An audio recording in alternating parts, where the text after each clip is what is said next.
Bonjour à tous, aujourd'hui nous allons vous présenter nos performances du Beaux-Arts Hôtel de ces derniers mois. Tout d'abord, laissez-moi vous présenter notre équipe.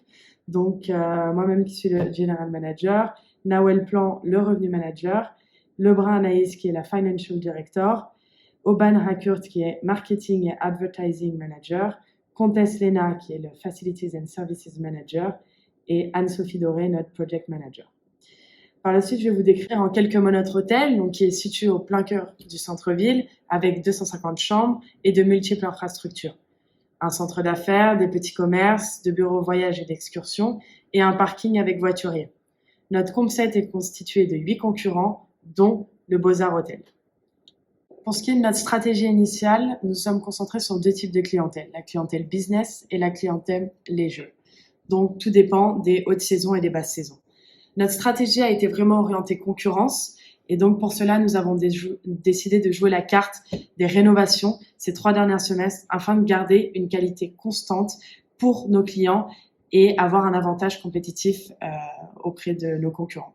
On a fait des choix chaque trimestre par rapport aux clientèles qui venaient. Donc on s'est concentré pendant les hautes saisons sur la clientèle les jeux et durant les basses saisons et la semaine, on s'est beaucoup concentré sur la clientèle business. Alors moi, je vais vous parler justement de notre stratégie partie par partie. La première partie qui se déroule de janvier à avril.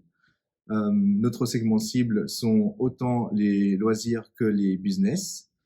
Comme le montre le tableau juste en dessous, nous avons eu un 50% d'occupation moyen avec un total de revenus à 525 380 et un net income de 18 732. Nous avons, grâce à cet argent, pu financer des refurbishments de chambres standard et premium et du front desk. Tout ça nous a permis de justement améliorer la qualité de notre hôtel. Pour notre deuxième partie, nous sommes concentrés sur le segment marché des loisirs. Et pour ça, la stratégie utilisée était justement de faire le plus de rénovations possible en mai et juin pour que juillet-août, nos chambres et notre qualité soient au maximum pour accueillir le plus de monde possible. Nous avons mis aussi en place une stratégie de service où nous avons pu acheter le maximum de services durant cette période pour améliorer le confort. On peut le remarquer que ça a fonctionné parce que le taux d'occupation a augmenté jusqu'à 70,5% et notre net income à 211 263. Pour notre troisième partie, qui se passe de septembre à décembre, nous avons décidé de nous concentrer sur le segment marché business. Notre stratégie était justement de rénover tout ce qui est en rapport avec eux, qui touche par exemple le meeting rooms et les chambres standards. Comme on peut constater avec le taux d'occupancy, nous avons un petit peu baissé contrairement à la haute saison, mais nous sommes quand même à 62,8% et nous avons un net income de 111 789 $. Pour notre dernière partie, donc la quatrième partie, nous avons à nouveau décidé de nous concentrer sur les loisirs et les travailleurs. La stratégie déployée est toujours de pouvoir rénover constamment les chambres et surtout de pouvoir avoir tous les services, ce que nous avons réussi. Durant cette période, notre taux d'occupation est de 60,8%, mais nous avons fait un déficit dans le net income de 31 285 $. Je vais maintenant vous présenter la performance de l'Hôtel des Beaux-Arts. Commençons par la vue d'ensemble de la performance globale de l'hôtel par le taux d'occupation, l'ADR, le RevPAR ainsi que le TRevPAR. Je vais dans les prochains slides en revenir sur les points essentiels. Mon premier graphique est celui du taux d'occupation. On a comparé l'Hôtel des Beaux-Arts avec celui de son COMSET. Comme nous pouvons le voir, notre hôtel a dans toute la simulation plus de la moitié de ses chambres qui sont occupées.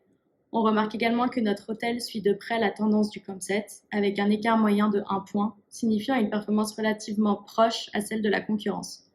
Le plus gros écart de taux d'occupation de l'Hôtel des Beaux-Arts au COMSET est celui du mois de juillet de la première année, avec une différence de 8 points. Ceci peut être expliqué du fait que nos tarifs étaient beaucoup plus bas comparés aux tarifs de la concurrence. Mon prochain graphique est celui de l'ADR, soit le tarif journalier moyen.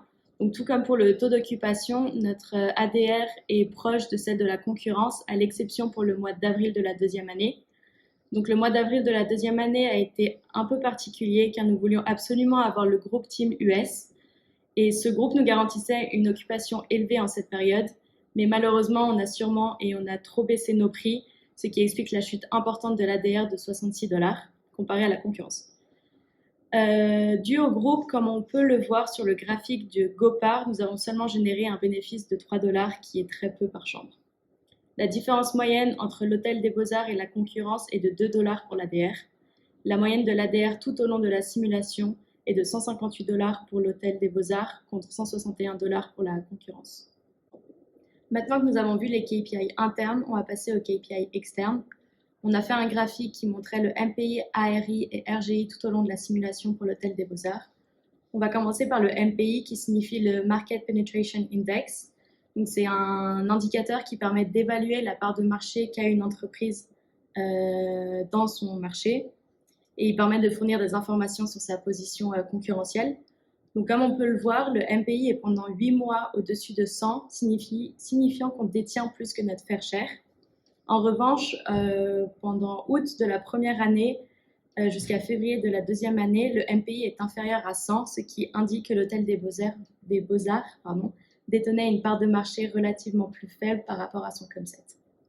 Ensuite, pour l'ARI, qui signifie l'Average Rate Index, c'est un indicateur qui permet de mesurer la performance financière de l'hôtel. Il permet de comparer le prix moyen des chambres de l'Hôtel des Beaux-Arts à celle de sa concurrence.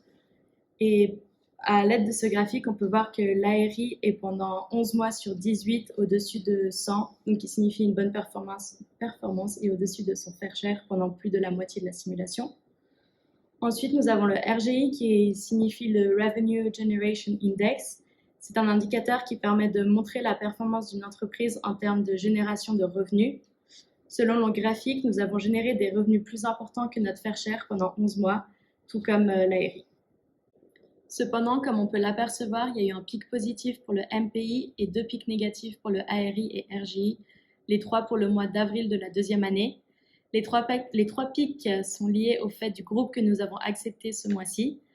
En effet, le pic positif de MPI est le résultat de notre taux d'occupation élevé et les pics négatifs de ARI et RGI sont eux liés à la baisse des prix de nos chambres et donc nous avons généré un revenu plus faible. Donc, moi, je vais vous parler de la partie échec et réussite du coup de RevSim. Donc, en ce qui concerne cette partie, on a décidé de se baser sur le KPI RGI, donc le Revenue Generation Index, qui indique la performance financière d'un hôtel et qui compare le RevPAR de notre hôtel par rapport à celui du concept. Donc, nous avons choisi cet index parce que ça concerne le RevPAR et il prend en compte du coup l'occupancy et l'ADR, donc c'est un index assez complet. Et donc, si on regarde d'abord globalement, on a été majoritairement toujours au-dessus du concept au niveau du RevPAR avec des résultats supérieurs au 100, donc ce qui est positif. Et c'est à partir de l'année 2 que là, les choses ont commencé à se dégrader, à se compliquer et que nos performances se sont dégradées avec cette fois des résultats moins bons que le concept concernant le RevPAR, donc des résultats en dessous de 100. Et si on regarde d'abord maintenant plus en détail, on va commencer par la meilleure performance, donc c'est-à-dire le mois de novembre de l'année 1. Où nous avions un RGI cette fois atteignant les 110,6. Et donc ça vient de plusieurs facteurs. Donc d'abord du fait de nos tarifs compétitifs. Après aussi du fait que l'ARI était plus élevé que le mois précédent, passant de 106,3 en octobre à 113,5 en novembre. Donc c'est le mois où le ARI a été le plus élevé aussi. Et c'est vrai qu'il y a quand même une sacrée différence entre 106,3 et 113,5. Et enfin, le MPI, lui, est resté similaire aux alentours de 97. Et si on regarde maintenant le graphique, on peut voir sur le graphique qu'on se situe à proximité des autres hôtels concernant le niveau de qualité. Donc, on est à peu près tous au même endroit. Cependant, on voit qu'on a fait la différence car on avait des prix plus élevés. On a donc su rentabiliser grâce à ça. Et on est resté au même niveau. En fait, on est resté au même niveau de prix que le mois précédent, mais c'est les autres hôtels qui ont baissé leur prix. Et donc, du coup, ça nous a provoqué un avantage concurrentiel grâce à un ADR supérieur à celui du concept. Et donc, si on regarde maintenant notre moins bonne performance, donc elle a eu pendant le mois d'avril de l'année 2, donc là où j'ai dit que les résultats devenaient moins bons et on avait des moins bonnes performances. Et cette fois avec un RJ de 62,6, soit une performance 2 fois plus basse que notre meilleure performance en novembre dernier. Et donc, cette fois-ci, si on regarde une nouvelle fois le graphique, on voit que le RJ a drastiquement chuté entre le mois de mars et le mois de l'avril de l'année 2. Donc, on voit vraiment un pic à ce niveau-là, vers le bas. Et si on regarde en parallèle, l'ARI a lui aussi drastiquement chuté à la même période, alors que le MPI, lui, a évolué dans le sens contraire et a fortement augmenté durant cette période. Et donc, on peut associer cette mauvaise performance au changement drastique en matière d'ADR qui a chuté d'un ARI de 98,5 en mars à un ARIS de 56,2 en avril, c'est-à-dire presque 2 fois moins, ce qui est énorme. Mais aussi aux chambres trop peu chères par rapport à la demande et au COMP7. C'est vrai que le COMP7 avait des prix un ADR beaucoup plus élevé comparé à nous. Et on peut aussi relier cette performance au graphique ci-dessous qui montre qu'il y a un énorme décalage du coup avec le COMP7 au niveau du prix. Donc on voit bien qu'on est le point aberrant et qu'on est tout seul comparé au reste du groupe qui se situe vraiment plus loin sur la courbe. Et tout ça nous a fait perdre énormément d'argent. Passons maintenant aux améliorations. Pour commencer, notre première amélioration se penchera sur le mois le plus mauvais qui est celui du mois d'avril de l'année 2 et comment nous pouvons l'améliorer. La réponse à cette question, c'est de faire du profit car actuellement, il y a un déficit de 150 369 $. Pour combler cette perte, il nous aurait fallu prendre en compte le prix des charges fixes dans le prix des chambres vendues au groupe Team US en avril 2. Après correction, il faudrait un MAR de 95 $ et un budget minimum de 484 500 $, pour anticiper les charges fixes à la place de 65 $. Avec cela, on obtiendrait alors un GOPAR de 29,93 $ comparé à 3 $. Passons maintenant à la deuxième amélioration. Donc, cette amélioration, elle portera sur la réputation de l'hôtel, qui se passera durant l'année 1 et l'année 2. Le graphique de l'overall performance que vous pouvez voir montre la moyenne des moyennes de la réputation de tous les hôtels en rouge et la moyenne des moyennes de la réputation de notre hôtel qui sera en vert. Donc, comme nous pouvons le constater, durant le mois de janvier jusqu'à mai de l'année 1, nous sommes en dessous de la moyenne, des moyennes des hôtels, et cela encore une fois durant la période de février jusqu'à juin de l'année 2. Nous pouvons aussi le constater grâce au Price Value Map que nous verrons plus tard. Le tableau que vous pouvez voir à droite montre les dépenses faites pour les rénovations durant la simulation. On peut facilement voir que les périodes de janvier à mai de l'année 1 et de février à juin de l'année 2 sont des périodes où nous avions fait peu de dépenses dans la rénovation. Notre erreur a été de vouloir avoir le plus de services possible. Les services aident la satisfaction du client mais n'aident pas directement à la réputation de l'hôtel. Notre priorité aurait été de continuer de garder cette qualité jusqu'à la fin de la simulation. Les domaines où il aurait fallu apporter le plus de rénovation sont Guest Room Standard, Environmental Programme et Lobby and Public Area. Vous pouvez voir les graphiques. Pour les Guest Room Standard et Lobby and Public Area, nous sommes juste en dessous de la moyenne. Pour nous démarquer un peu plus, nous aurions pu investir dans ces domaines car c'est ce qui a le plus d'impact sur la clientèle. En ce qui concerne donc le troisième graphique qui est l'Environmental Programme, nous sommes aussi en dessous de la moyenne et ce sur tout le long de la simulation. Le fait d'avoir une meilleure qualité nous aurait permis de justifier nos prix qui sont souvent plus élevés que la moyenne. Alors sur les map values que vous pouvez voir, ça confirme du coup ce que nous avions pu dire précédemment. Notre hôtel est dans la partie inférieure du tableau, principalement en avril, mai et juin de l'année 2, montrant une qualité beaucoup moins bonne comparée aux autres compétiteurs. Passons maintenant à la troisième amélioration. Donc pour notre dernière amélioration, nous nous sommes penchés sur l'allocation des ressources marketing de la période à partir de septembre jusqu'à la fin de notre simulation. Durant cette période, nous avons augmenté notre budget marketing pour mettre en avant notre hôtel. Du mois de janvier à août, notre moyenne du pourcentage of forecast revenue était de 2,54%, alors que pour la période de septembre à juin, elle était de 3,90%. La conséquence attendue aurait dû favoriser nos ventes, donc notre occupation, mais ce fut l'effet inverse. Comme le montre le graphique de MPI, notre market pénétration baisse durant cette période, ce qui peut expliquer cette contre-performance. Malgré notre volonté de promouvoir l'hôtel, on s'est rendu compte que soit les prix étaient trop élevés, qui ont dissuadé les potentiels clients, ou soit que notre réputation n'était pas à la hauteur de nos prix. Les hypothèses d'amélioration sont d'allouer tout cet argent dans des rénovations pour garder une meilleure qualité. D'autre part, de rester sur notre stratégie qui est focus sur les transactions directes. Cela implique une meilleure répartition du budget entre les différents canaux de distribution. Concrètement, garder un pourcentage de forecast revenue proche de 3%, mais avec beaucoup plus d'argent dans le marketing direct. Donc prenons comme exemple par rapport au tableau que vous pouvez voir, c'est de réduire de 10% les GDS et OTA pour les mettre dans le canal direct, ce qui représente environ 75 000 $. Maintenant, je vais vous parler de la stratégie court terme. Dans les 6 prochains mois, nous avons un objectif d'améliorer l'occupancy des week-ends, donc baisser les prix pour une meilleure concurrence. Deuxième point d'amélioration est l'investissement massif dans les rénovations. car comme on peut le constater sur le overall performance depuis février, nous sommes en train de descendre, donc il faut absolument augmenter la qualité. Pour le dernier point de notre stratégie à court terme, c'est de continuer de garder nos stratégies de competition-based pricing. Comme le montre le dernier graphique, notre hôtel est en rouge et la moyenne des hôtels en jaune. Notre hôtel suit la tendance de fond de la moyenne et ne la dépasse pas et reste toujours très proche. Pour notre stratégie à long terme, le but est de changer de catégorie d'hôtel, de passer d'une competition-based pricing à value-based pricing. Pour cela, il nous faut de meilleures facilités et une meilleure réputation. Donc, si la stratégie à court terme se passe bien, normalement, ces 2 points seront réussis.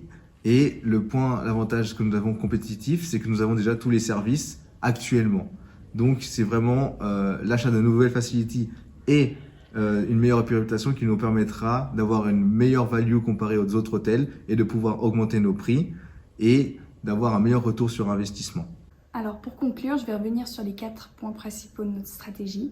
Alors concernant la stratégie visant le competitive pricing, comme le montre le graphique qui combine MPI, ARI et ARGI, nous respectons notre stratégie de competitive pricing. On suit la tendance de fond tout en gardant un RGI légèrement supérieur au COMP7. Ensuite, si on regarde la segmentation du marché, le graphique de l'occupation montre bien que la semaine, on a réussi à attirer la clientèle business, mais que durant les week-ends, là, on a eu beaucoup plus de mal à garder notre clientèle loisir. Dès le mois de juillet, on entame une baisse constante du taux d'occupation des week-ends jusqu'à nous stabiliser à un taux d'environ 40% au mois de décembre. Concernant l'objectif de la qualité, notre but était de garder une qualité constante pendant toute la simulation et malheureusement, on n'y est pas très bien parvenu. Au début, on avait une très bonne qualité, on a fait des gros efforts sur la qualité, mais plus tard, en fait, on est redescendu à une qualité un peu en dessous de la moyenne des autres hôtels. Notre autre objectif stratégique était de nous concentrer sur le canal de distribution direct, car ça nous permettait d'avoir un meilleur contrôle des coûts. Cet objectif il a été largement atteint comme le graphique de pourcentage de profit net sur les canaux nous le montre. Et le profit net il permet de comparer les canaux après la déduction des charges de chaque catégorie.